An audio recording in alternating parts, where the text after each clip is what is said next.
मी भारताचा सुजाण नागरिक शपथ घेतो की मी या भारत मातेला या वसुंधरेला स्वच्छ व सुंदर ठेवण्यासाठी प्रयत्न करीन।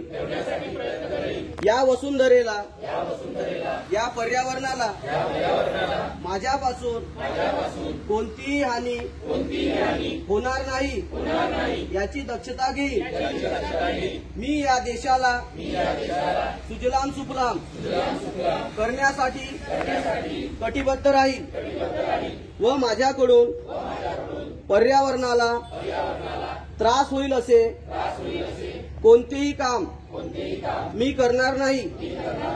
जास्तीत जास्त झाडे लावून या देशाला या वसुंधरेला स्वच्छ सुंदर हरित आणि प्रदूषण मुक्त करण्यासाठी प्रयत्न करेन।